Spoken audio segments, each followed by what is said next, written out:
¿Qué tal? Buenas tardes, bienvenidos a nuestro primer webinar de esta serie de sesiones que vamos a tener de aquí a cierre de año, en el cual vamos a compartir información técnica relevante. Muchas gracias, Fabi, por acompañarnos en esta inauguración, en el primer webinar que vamos a tener, y vamos a aprender mucho respecto a calprotectina, a enfermedad inflamatoria intestinal. De verdad, muchas gracias, además de ser colega, gran amiga. Gracias. Entonces, muchísimas gracias, estamos pues muy agradecidos con tu participación. Sé que nos vas a enseñar mucho, eres una experta en el tema, entonces pues bienvenida y muchísimas gracias. Adelante, Gracias. sin más. Muchísimas gracias por la invitación. Me siento muy honrada de estar aquí inaugurando estas sesiones, entonces vamos a entrar de lleno a compartir ese conocimiento con los usuarios.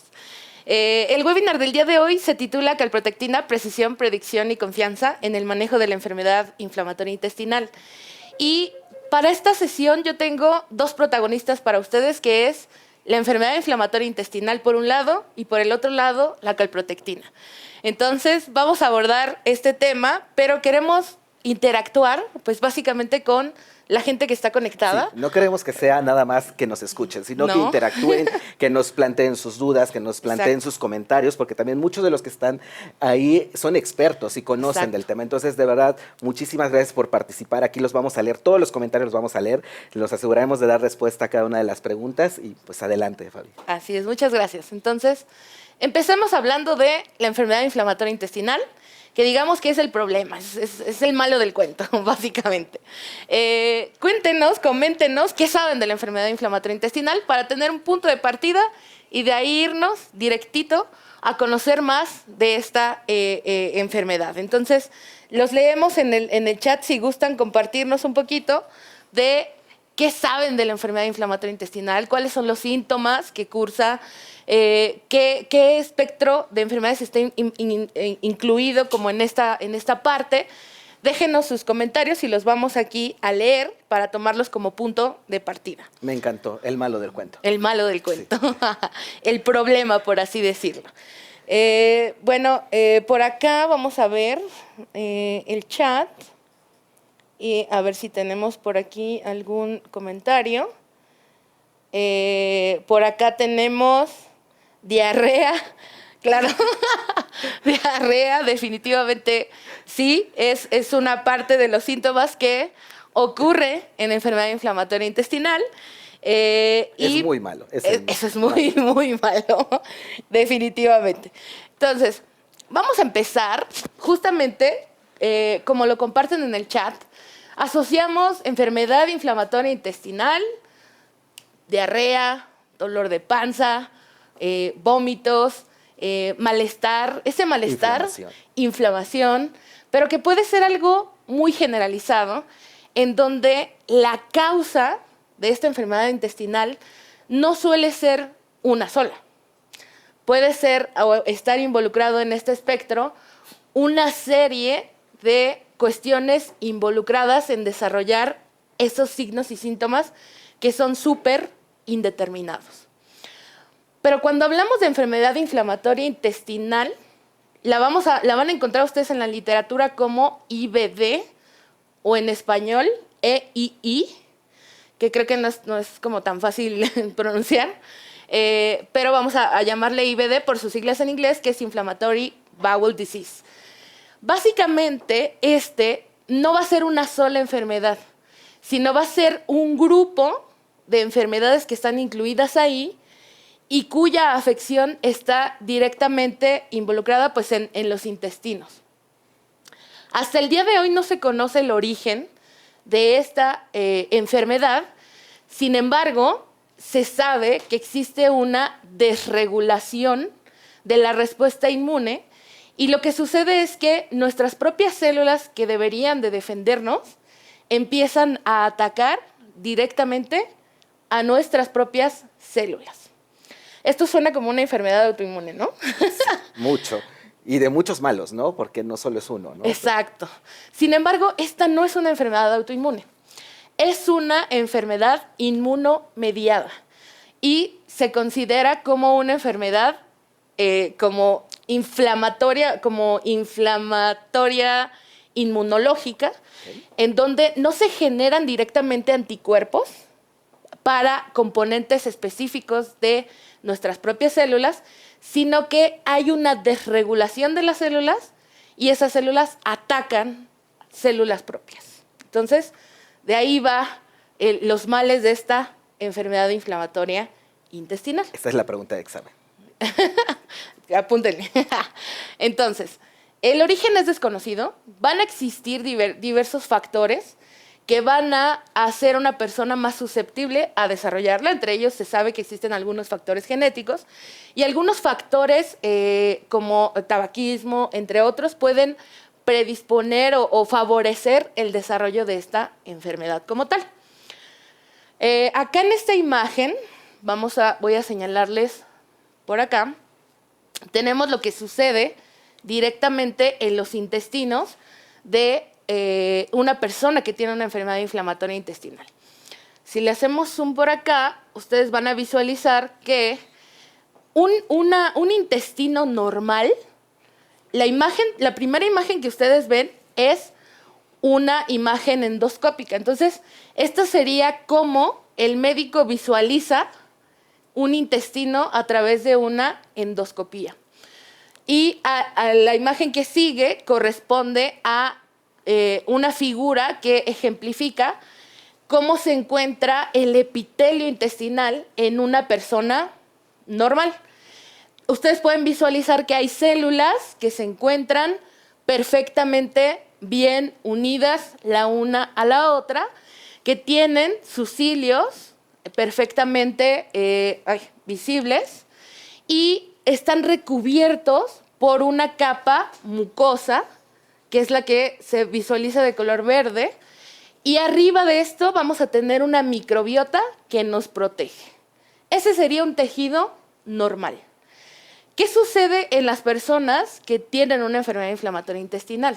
Bueno, si visualizan la imagen que se encuentra abajo, visualmente a través de hallazgos endoscópicos, vemos una mucosa dañada. Una mucosa, si lo comparamos con el de arriba, que es normal, pues se ve como si estuviera sangrando, si estuviera habiendo ahí un daño. Porque, ¿qué es lo que está sucediendo? Que en el tejido vamos a tener un reclutamiento de las células de la respuesta inmune, entre las cuales se encuentran los neutrófilos, y esos neutrófilos están siendo reclutados a esta parte del intestino y van a estar respondiendo y atacando a nuestras propias células del intestino. ¿Qué va a generar esto? Si visualizan en la imagen, tenemos unas células que ya están separadas porque pierden adhesión por el daño inflamatorio que se está generando. Y al perder adhesión, esa separación que existe entre una y otra permite que haya salida de células y otras sustancias a la luz del intestino. Ahí tenemos también que hay una pérdida de un daño a la matriz, a la mucosa que se encontraba protegiendo, y vamos a tener también una pérdida de la permeabilidad porque esto ya no va a estar deteniendo pues la salida de las células que se encuentran hacia los tejidos, ¿no? La microbiota, ya hay una disbiosis porque esa microbiota ya no nos está ayudando, incluso está, al contrario, está causando todo el sistema, hay un daño per se originado por un proceso inflamatorio crónico. Entonces, esto es justamente la enfermedad inflamatoria intestinal. En este espectro no es como están involucradas como varias enfermedades. Las más comunes son la colitis ulcerativa y la enfermedad de Crohn. O sea, ambas son en conjunto pues enfermedades inflamatorias intestinales. Se diferencia una de la otra acá, nuevamente, por la localización del proceso inflamatorio y por las características de las lesiones que se generan por este proceso inflamatorio. Entonces, nuevamente, ustedes en esta imagen van a visualizar del lado izquierdo la enfermedad de Crohn, que seguramente han escuchado ese nombre y asocian enfermedad inflamatoria intestinal, Crohn, ¿no? O colitis ulcerativa, que también es súper común. En cuestión de localización, Crohn puede afectar básicamente desde todo el tracto digestivo, desde la boca hasta el ano, básicamente, teniendo una predilección por las partes finales de intestino, como ilion, y ahí es donde vamos a encontrar o visualizar, en la mayoría de los casos, las lesiones. En el caso de colitis ulcerativa, está muy dirigida a las partes finales del intestino, como ustedes pueden visualizar acá, que sería el sigmoides, que es la última parte. Y en la cuestión de los hallazgos, ustedes pueden visualizar que las lesiones que se generan en un proceso de Crohn es una afección completa al, digamos, hay un engrosamiento de básicamente la membrana del intestino, y aquí lo pueden visualizar tal cual en la imagen, mientras que la colitis, la lesión, es muy característica porque son justamente esas úlceras que se visualizan en hallazgos endoscópicos. Entonces, esto es un poquito de cómo están distribuidas estas dos enfermedades, tanto Crohn como colitis ulcerativa, y que forman parte en general de la enfermedad inflamatoria intestinal. Fabi, entonces, interrumpiéndote un poco, esta parte del diagnóstico que haces de la diferenciación entre las diversas líneas, vamos a decir, que pueden originar la inflamación, están muy orientadas a métodos invasivos, donde el médico puede diferenciar estas características de la inflamación, o ¿qué nos puedes comentar al respecto? Sí y no. Es de ayuda para el médico, definitivamente, pero no es lo único que el médico, de lo cual el médico va a echar mano para hacer el diagnóstico. Ya vamos a ver justamente que el laboratorio juega un papel muy importante en el diagnóstico de estas enfermedades, y en donde pruebas, como ahí viene el otro protagonista, que es la calprotectina, justamente apoyan el diagnóstico y nos van a servir también para monitorear tratamiento y otras situaciones importantes. Perfecto. Entonces, ahí vamos con esto. Entonces, ¿qué sucede con los pacientes que tienen una enfermedad inflamatoria intestinal o IBD? Básicamente acá, los síntomas que les decía son pues súper indeterminados.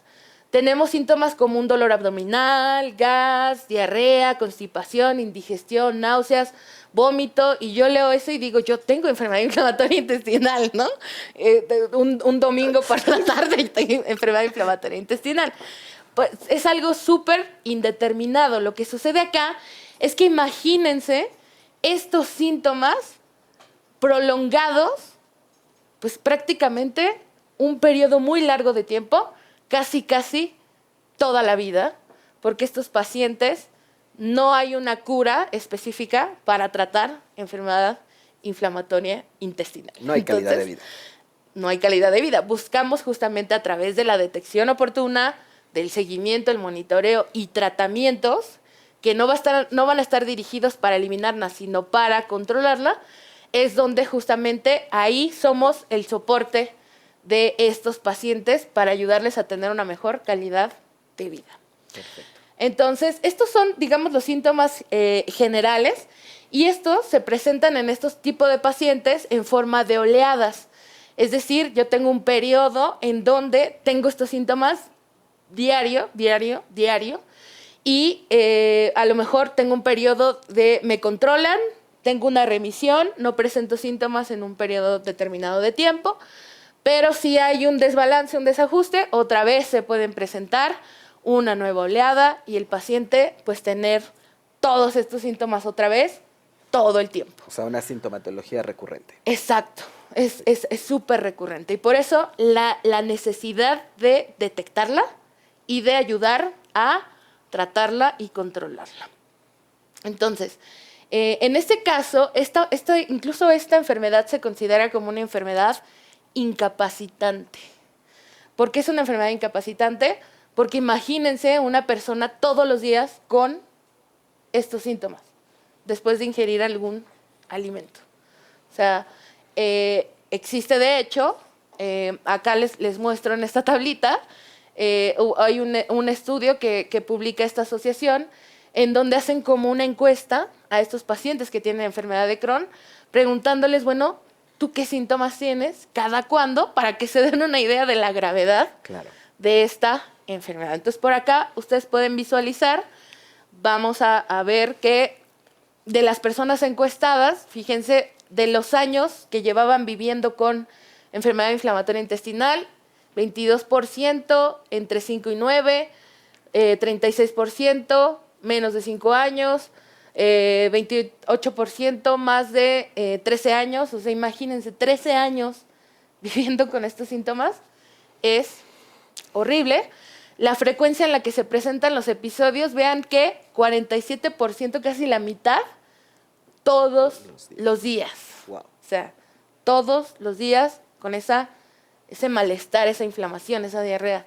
En cuestión de severidad, por acá nos muestran que más o menos 50-50 severos y moderados.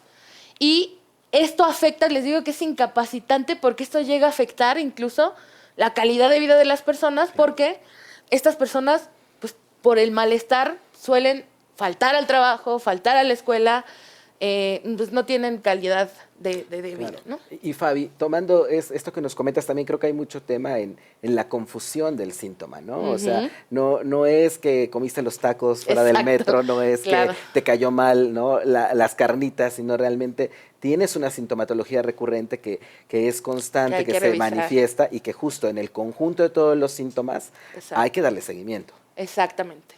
Perfecto. Los mexicanos somos luchones y decimos, voy a trabajar incluso que tenga diarrea, pero creo que también de eso está derivado los números en los cuales estamos estimando la incidencia de este tipo de enfermedades, ¿no?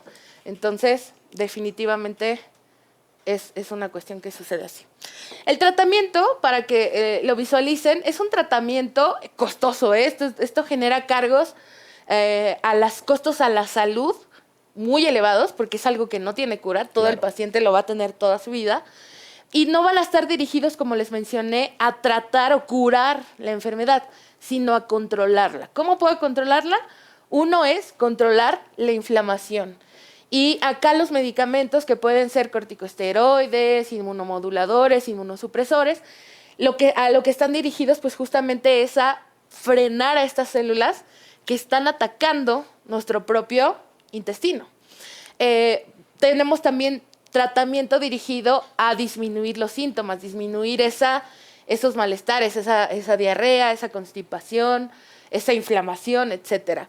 Y también algo súper importante que es medicamentos o tratamiento dirigido a tratar las deficiencias nutricionales, porque no es solamente tener una diarrea y ya, sino lo que implica eso es que no estoy absorbiendo los nutrientes que debería estar absorbiendo al no tener una función adecuada de mi intestino.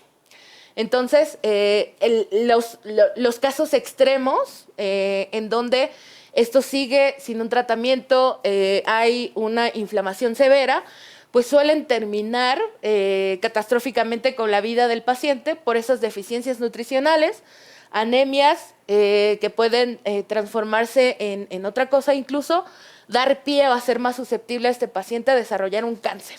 Claro. Un cáncer de colon, un cáncer básicamente de colon, es lo que nos va a estar generando esta parte. Claro, y eso está muy orientado a la transformación que tiene el epitelio, ¿no? Y a la pérdida de esa continuidad y de lo que puede generar, ¿no? A nivel bioquímico, ese de daño, absorción y todo. Justamente, exacto. Entonces, cáncer de colon, dije la palabra, que ahora es la causa número 3 de muerte. Entonces, ustedes me dirán si no es importante hacer y detectar esta enfermedad. ¿Sale? Entonces, este es el malo del cuento. Si eso no fue suficiente para concientizar a la población de la importancia de esta enfermedad, les muestro un poquito de la incidencia. Es una enfermedad que se presenta a nivel mundial. Tenemos más o menos entre 20 y 250 casos por 100,000 personas. Es una prevalencia de 2 a 5 millones de personas. y les decía que existen factores genéticos, ambientales y la dieta que nos van a favorecer el desarrollo de la enfermedad. En México, debo decirles que la Sociedad Mexicana de Gastroenterología, en un estudio que hizo por ahí del 2018, más o menos, a esta enfermedad como que no le dábamos mucha importancia aquí en nuestro país, pero ellos, porque decían, hay poca incidencia, les digo.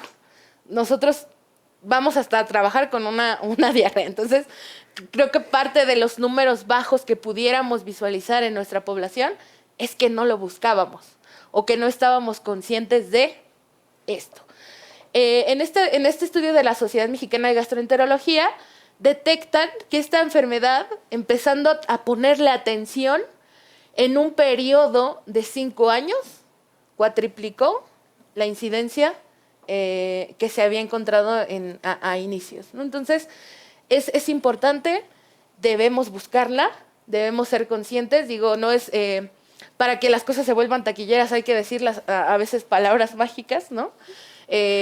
Como cáncer, y en este caso, pues, está ligado, ¿no? Entonces, démosle la importancia que le compete a este tipo de enfermedades. Y Fabi, yo creo que también no solo el hablar de cáncer de colon, el hablar de impactos mayores, ¿no? Yo creo que una cronicidad en una enfermedad y que no tengas una calidad de vida y que tengas problemas de absorción de los alimentos. Aquí hay una pregunta que nos decía, ¿no? Si el paciente desarrolla anemia, ¿a qué más puede escalar, no? O sea, pues son consecuencias importantes que están asociadas a nivel nutricional, absorción, ¿no? Metabolismo. Entonces, realmente yo creo que esto que comentas de que inhabilita a la persona para una vida normal, vamos a llamarle, ¿no? Y es muy importante, ¿no? Atender esos síntomas, acudir a su médico, ¿no?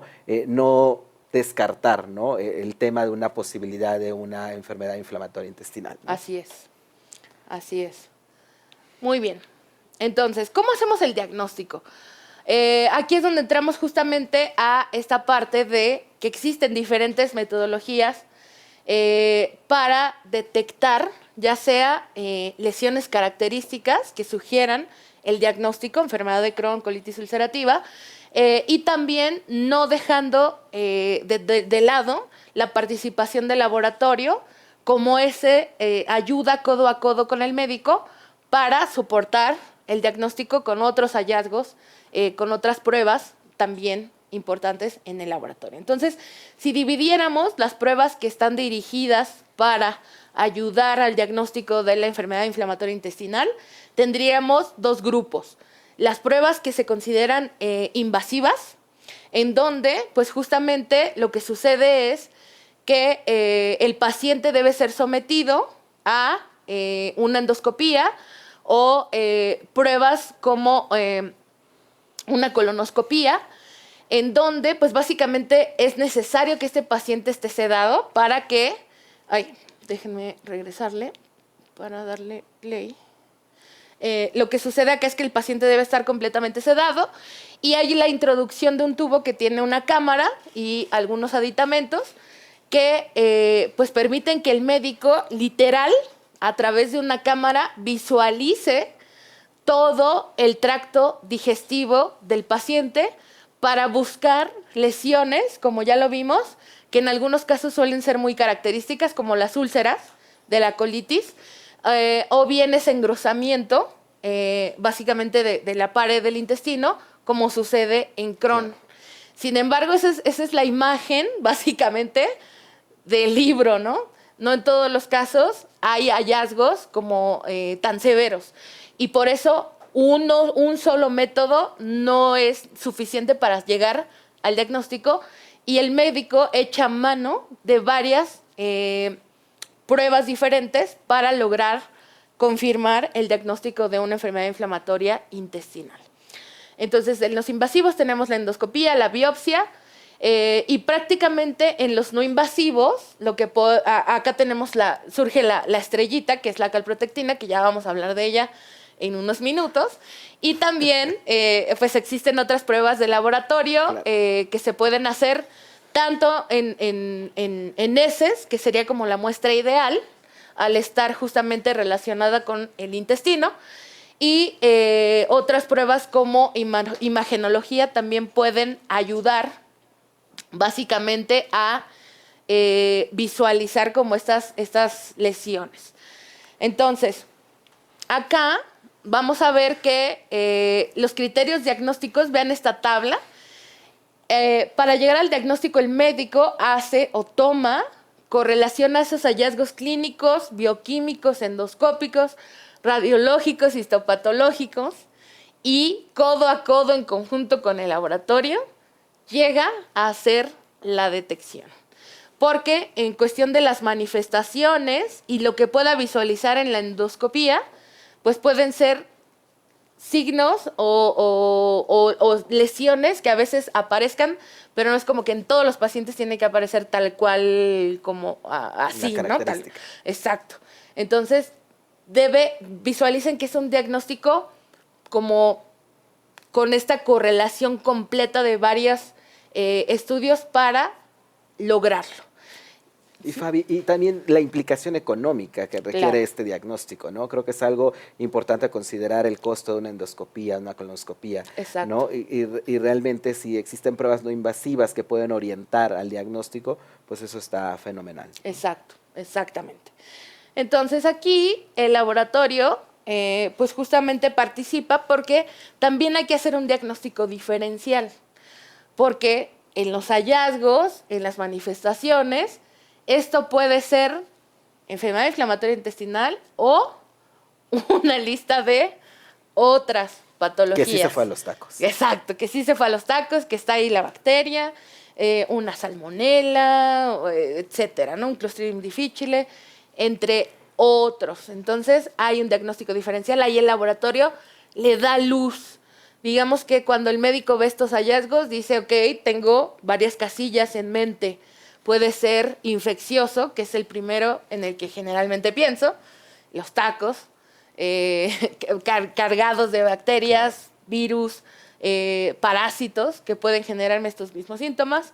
Voy a tener una casilla relacionada a procesos inflamatorios, donde caen estas justamente, y ahí otras pruebas de laboratorio, como la calprotectina, le damos luz al médico para decirle, es por aquí, ¿no? Están otras casillas autoinmunes o el mismo cáncer, básicamente, que es lo que puede estar derivando de esta enfermedad. Entonces, aquí es donde entra nuestra protagonista, la calprotectina, ¿no? Calprotectina, espero que todos lo hayan escuchado, hablemos de esta molécula súper relevante para el laboratorio. Y básicamente esta calprotectina pues es una proteína tal cual que liberan los neutrófilos, esas células de la respuesta inmune que deberían de protegernos. Y si visualizamos acá en la imagen, están los leucocitos, entre ellos dentro podemos visualizar esta proteína S100A8-A9. Esa es, que se ve aquí como un granulito, para ejemplificarla, esa es la calprotectina, o sea, está dentro de estas células inflamatorias. Entonces, por eso, calprotectina igual a inflamación. Porque mientras más células sean reclutadas a este sitio, pues yo tengo un proceso inflamatorio activo crónico, y eso es justamente lo que daña la mucosa de mi intestino.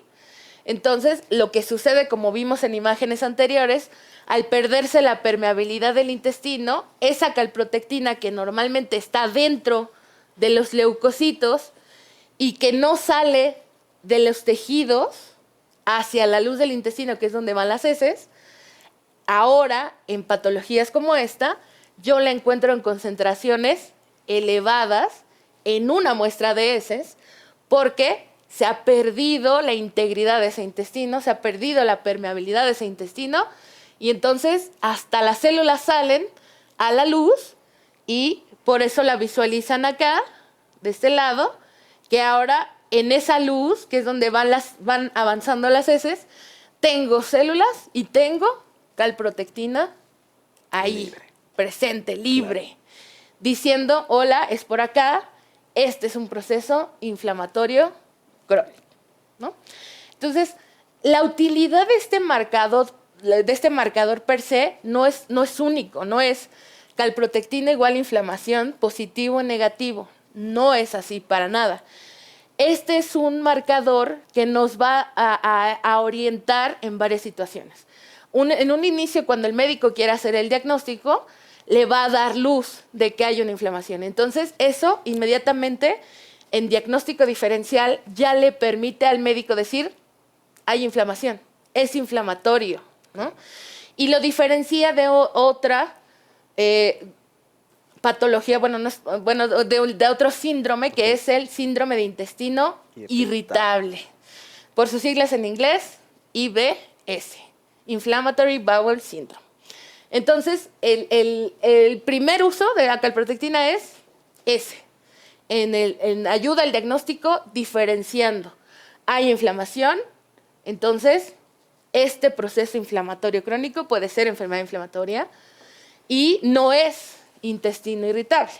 Hay que diferenciarlos, porque uno no es una condición inflamatoria, como es el síndrome de intestino irritable. Este no requiere hospitalización y cirugía, no hay daño permanente del intestino porque no hay inflamación. Es algo en donde básicamente los signos y síntomas son los mismitos, solamente que no está siendo mediado por un proceso inflamatorio en nuestro intestino. Y el tratamiento es simplemente el manejo con la dieta.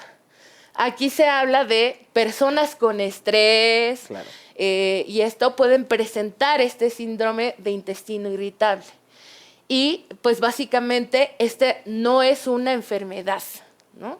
Es un conjunto de síntomas que se presentan bajo una situación específica que está cursando esa persona en ese momento. Lo ligan mucho como a estrés, ¿no? Tengo mucho estrés y me da diarrea, pero no es un proceso inflamatorio per se, no claro. Es una enfermedad, no es algo que mi organismo... Exacto, no hay daño.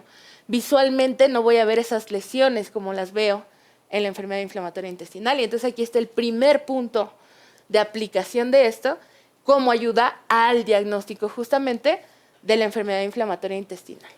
Perfecto. ¿Sale? Porque nos permite hacer esa diferenciación. Ya que hicimos eso, también nos va a servir este marcador para el monitoreo de la enfermedad. Porque dijimos, no hay cura. Lo más largo que esa encuesta vio era un paciente que tenía más de 13 años con la enfermedad. Entonces, imagínense, 13 años, tener que hacer un seguimiento con una endoscopía cada 6 meses, o sea, es imposible. Necesitamos otro marcador en el laboratorio para hacer el seguimiento y ese marcador es calprotectina, porque es un marcador no invasivo. Solo necesito pedirle al paciente, dame una muestra de heces y en esa muestra de heces, si hay inflamación, entonces tendré la calprotectina elevada, porque ya vimos que esta es una molécula que está dentro de esas células de la respuesta inflamatoria. Entonces, justamente esta es la segunda función de la calprotectina, ser esa medida de monitoreo y efectividad del control de este paciente. Y esto nos lleva a diferentes lineamientos en donde se establece justamente la utilidad de este marcador. Y esos lineamientos son lineamientos internacionales que están recomendados por diferentes organismos, está recomendado por guías clínicas del manejo de este tipo de enfermedades intestinales como el Crohn, tanto guías clínicas americanas, guías clínicas europeas. Ahí les pongo la Organización de Gastroenterología Mundial, habla de calprotectina y justamente estas aplicaciones. Y no yendo tan lejos, nuestra Sociedad Mexicana de Gastroenterología, que es como ese organismo que justamente regula a los gastroenterólogos de nuestro país, también en el consenso para el manejo de la enfermedad de Crohn, hablan de esta calprotectina. Fabi, y en este contexto de México, ¿cómo crees que es el uso de esta prueba? O sea, el médico sí la refiere, el médico la considera dentro del diagnóstico. ¿Cuál es tu experiencia con respecto a esta población? Yo creo que cuando llega esto a los gastroenterólogos, definitivamente creo que están enterados de la necesidad, sobre todo porque pues, sus lineamientos y sus guías así lo mencionan y así lo recomiendan, ¿no? Sin embargo, cuando esto queda un paso antes de que esta persona llegue con el especialista, es donde puede desviarse la atención hacia otras cosas y no llegar al diagnóstico que es certero, ¿no? Y entonces acá, pues es una tristeza porque este tipo de marcadores novedosos, cuyo funcionamiento ya está comprobado, incluso está mencionado en estos guías y lineamientos, en instituciones de salud pública en donde justamente más los necesitamos para hacer ese cribado o ese screening inicial antes de mandar a este paciente con hacerle una endoscopía, es ahí donde estamos fallando. Siento que es el asunto, que no estamos haciendo esta revisión de esta causa y nos estamos yendo por otros diagnósticos que no claro, resuelven, ¿no? Y que disminuiría mucho también el tema económico en cuestión del diagnóstico y el seguimiento, ¿no? Exacto. Justamente de ahí parte el boom que tuvo este marcador, porque se menciona en varios artículos el boom de nos ha ayudado a ahorrar, a hacer endoscopías innecesarias. Ahorita lo vamos a ver justamente cómo aplica o dónde cabe dentro del algoritmo, en donde justamente esta aplicación nos ayuda a hacer endoscopías innecesarias si lo manejamos como un marcador justamente de ese screening inicial cuando hago un diagnóstico diferencial entre varias enfermedades que pueden cursar por hallazgos clínicos similares. Perfecto. ¿No? Entonces, bueno, estos son algunos de los lineamientos. Y es importante mencionar que, por todo lo que les he platicado hasta este momento, si están de acuerdo conmigo, este es un marcador importante. Pero tenemos nosotros como laboratorio la obligación de seleccionar la mejor opción para detectar calprotectina. Porque decíamos, calprotectina igual a inflamación, pero no es blanco y negro. O sea, calprotectina, ya inflamación, y no calprotectina negativo, no inflamación, sino que, me voy a regresar a esta imagen, vean que aún en un intestino sano puede haber trazas de calprotectina. ¿A qué voy con esto? Que esta es una medición que necesitamos de esta molécula cuantificarla, ¿sí? Esa va a ser la clave del uso de este marcador. Una cuantificación. Porque ahí es donde entra este marcador como apoyo al médico para tomar mejores decisiones clínicas. Si yo hago calprotectina y digo positivo o negativo, eso no sirve de nada. Yo necesito dar una medición específica en microgramos por gramos de S. ¿Por qué así? Porque así lo dicen las guías. Porque las guías nos dan o le dan al médico las pautas para la toma de decisiones. Entonces, este es un marcador sí o sí cuantitativo, en donde deberemos cuantificar la cantidad de esta molécula presente en las heces para que el médico decida, cuando está en etapa inicial buscando el diagnóstico, el corte, como lo visualizan acá, que viene justamente de las guías, es 50 microgramos por gramos de heces. Va a ser la barrera límite para la decisión de si es probable que sea enfermedad inflamatoria intestinal o no, ya que valores menores a 50 microgramos por gramo de heces, entonces ahí está presente, pero no es probable que sea una enfermedad inflamatoria intestinal. Ajá. Si esto rebasa los 50 microgramos por gramo de heces, entonces ya es una inflamación que sí es sugestiva de una enfermedad inflamatoria intestinal. Y entonces ahí el médico dirá, ok, Si hay inflamación, voy a hacer la endoscopía para visualizar lesiones, a lo mejor tomar biopsias, complementar y hacer el diagnóstico. Correcto. Entonces, por eso es importante que sea cuantitativa. Y en el monitoreo, ya que hice el diagnóstico el médico, el monitoreo de ese paciente normalmente lo están solicitando cada 2 meses o dependiendo la progresión de la enfermedad, pero esta medición le va a decir al médico, el paciente tiene una actividad moderada de la enfermedad o el paciente tiene una actividad severa de la enfermedad. Cuando el corte rebasa los 150 microgramos por gramo de heces. Y se establece que esos más de 150 microgramos por gramo de heces de calprotectina ya sugieren que el paciente va a tener pues justamente esos brotes de síntomas y va a estar pasándola mal porque hay mucha inflamación. Estoy midiendo el proceso inflamatorio. Mientras más proceso inflamatorio haya, los síntomas van a estar más exacerbados, van a ser más severos y el paciente pues va a tener más malestar y menos calidad de vida. Entonces, esta medición le ayuda al médico a tomar decisiones acerca del tratamiento. Decíamos, ese tratamiento para controlar la inflamación, mantenerla y controlar todo lo demás que gira alrededor de las deficiencias que se generan por este proceso inflamatorio crónico en el intestino. Entonces, justamente por esto, esta medición es súper importante.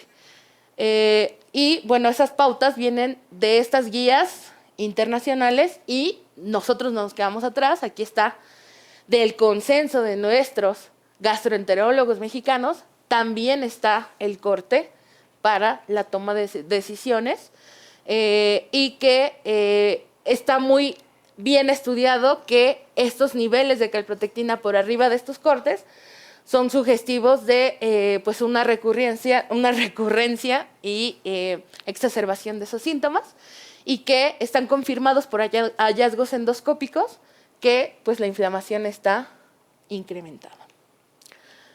Entonces, aquí es donde ustedes como laboratorio deben de acercarse justamente a buscar la realización de estas pruebas que sean cuantitativas. No es solo buscar el marcador, es buscar la prueba que de verdad tenga una utilidad clínica y eso lo vamos a lograr, como ya lo vimos hasta ahora, solamente a través de una prueba que me permita hacer una cuantificación.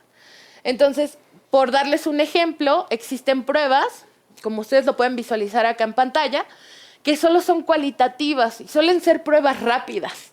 Son de bajo costo, sí, pero no sirve de nada invertir un bajo costo en una prueba que no me va a servir de nada, porque decirme positivo o negativo no me sirve de nada. ¿Hay calprotectina? Pues sí, normal. Yo tengo calprotectina, seguramente en mis heces, pero la pregunta es, ¿cuánta? Para determinar justamente... Justo, claro, por todas estas recomendaciones de puntos de corte y de el consenso internacional de los niveles, ¿no? Exacto. Entonces, las pruebas rápidas, por favor, consideren que no son de utilidad. Las que sí, justamente, son estas pruebas que cuantifican. Y usualmente estas son pruebas que normalmente se hacen a partir de heces, se tratan las heces. En la prueba rápida directo se colocan en la prueba rápida y en las otras pruebas cuantitativas que suelen ser las de mayor valor, pues cuantitativas como quimioluminiscencia, pues básicamente nos permiten hacer una cuantificación en microgramos por gramos de heces. Y ya para terminar, justamente, visualicen que en ese algoritmo de detección de esta enfermedad, este marcador es sugestivo de aplicarse como una prueba de screening cuando haya sospecha de esta enfermedad inflamatoria intestinal y que justamente lo que hablábamos hace rato, de que en sector salud, en donde para sacar una cita de endoscopía tengo que esperar un mes, pues la aplicación de este tipo de pruebas es lo que ha llevado al éxito de, pues aplico esta antes de mandarlo a la fila de la endoscopía, sabiendo que sí hay un proceso inflamatorio y que entonces va a valer la pena pues hacer todo el proceso que sigue para confirmar ya la patología. Entonces, esta es la enfermedad inflamatoria intestinal, esta es calprotectina y es una herramienta cuando ustedes la usan tal cual como está recomendada, cuantitativa, bajo estos esquemas y estos lineamientos.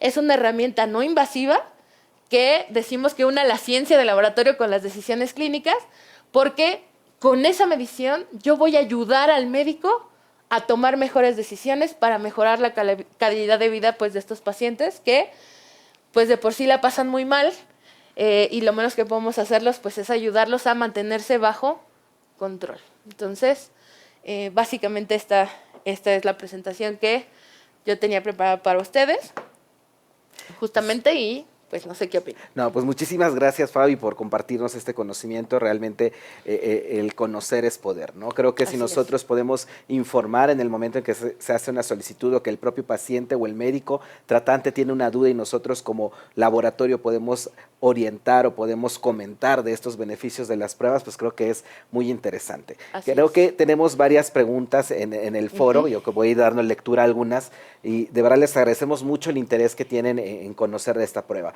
Pero justo hay una pregunta interesante. En cuestión de estas pruebas cuantitativas, ¿la especificidad y la sensibilidad es importante en el diagnóstico? Claro, claro.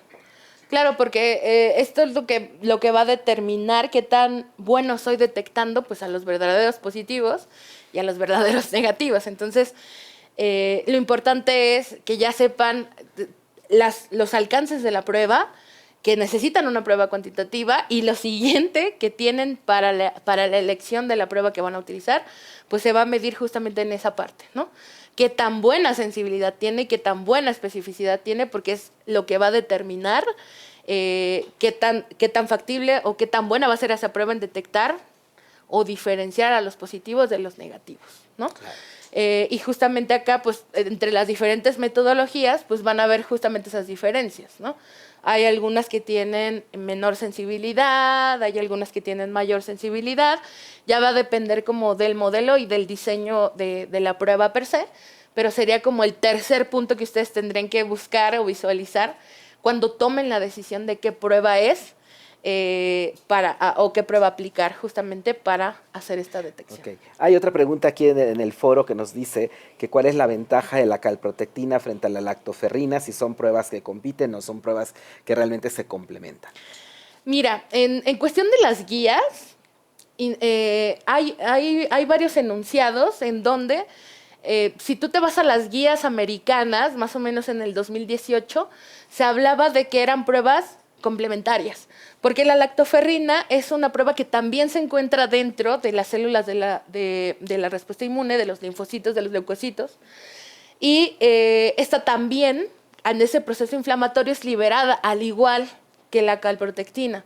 Entonces, como que son similares y digamos que se producen y suelo buscarlas a ambas en las heces. Sin embargo, hay varios trabajos en donde se habla de que el poder predictivo positivo de la lactoferrina es inferior al de la calprotectina.